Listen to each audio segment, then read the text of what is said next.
الحمد لله وحده والصلاة والسلام على من لا نبي بعده وعلى آله وصحبه أجمعين أما بعد فاعوذ بالله من الشیطان الرجیم بسم اللہ الرحمن الرحیم.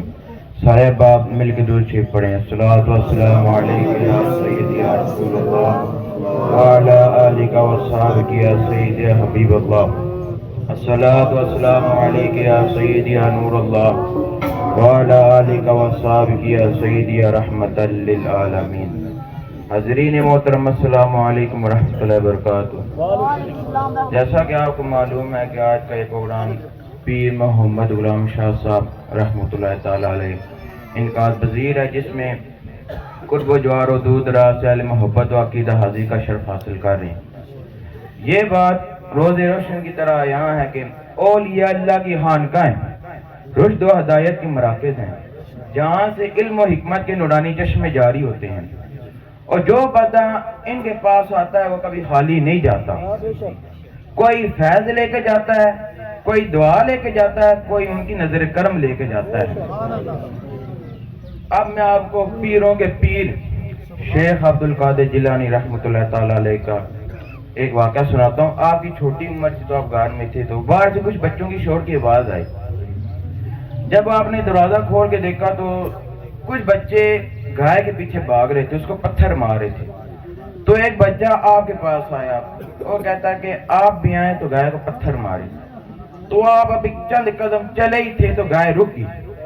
پیچھے موڑ کے کہتی ہے کہ عبد القادر، اللہ تعالیٰ نے آپ کو اس کام کے لیے پیدا نہیں فرمایا، اللہ تعالیٰ نے آپ کو اپنے ذکر کے لیے پیدا فرمایا.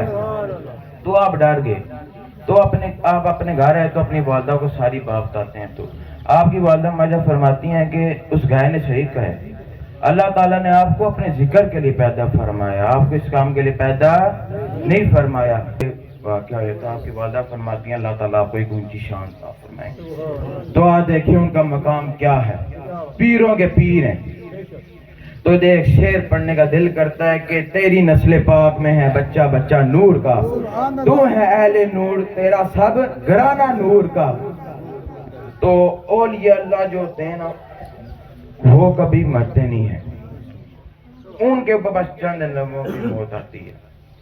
تو ایک اور واقعہ میں آپ کو اپنے پردادا جان کا سناتا ہوں. میرے حافظ محمد علی رحمۃ اللہ تعالی علیہ میرے پردادا جان، ان کے دو جنازے ہوئے. ایک مطلب جو پہلا جنازہ ہوا 3 سال پہلے، تو منگلا ڈیم جب بننا تھا نا تو ان کو نا ایک قبر سے جب دوبارہ نکالا گیا نا تو 3 سال کے بعد نکالا گیا. تو جب لوگوں نے ان کی دوبارہ زیارت کی تھی،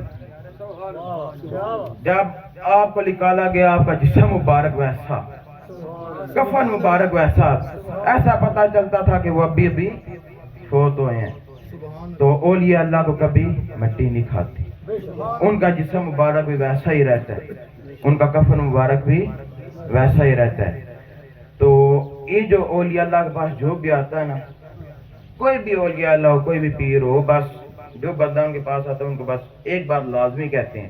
کوئی بھی مولویوں کے پاس جائے وہ بھی ایک بات لازمی کہتے ہیں بھی آپ 5 وقت کی نماز پڑھا کریں، 5 وقت کی نماز پڑھا کریں. جب بھی موقع مل جائے قرآن کی تلاوت کیا کریں، اللہ تعالیٰ کو یاد کیا کریں. دیکھیں نا آج انہوں نے اپنی ساری زندگی اللہ اللہ کر کے گزاری ہے. تو اللہ تعالیٰ کی جو بھی یاد کرتا ہے اللہ تعالیٰ اس کا چرچا کرواتے ہیں. جو دیکھیں ان کا چرچا ہو رہا ہے کہ نہیں ہو رہا. انہوں نے بھی اپنی ساری زندگی نمازیں پڑھتے گزاری ہیں، اللہ اللہ کر کے گزاری ہے، ذکر و فکر کر کے گزارا ہے. تو آخر میں دعا اللہ تعالیٰ آپ کو 5 وقت کی نماز پڑھنے کی توفیق عطا فرمائے، قرآن کی تلاوت کرنے کی بھی توفیق عطا فرمائے. وَمَا عَلَيْنَا إِلَّا الْبَلَاغُ الْمُبِينُ.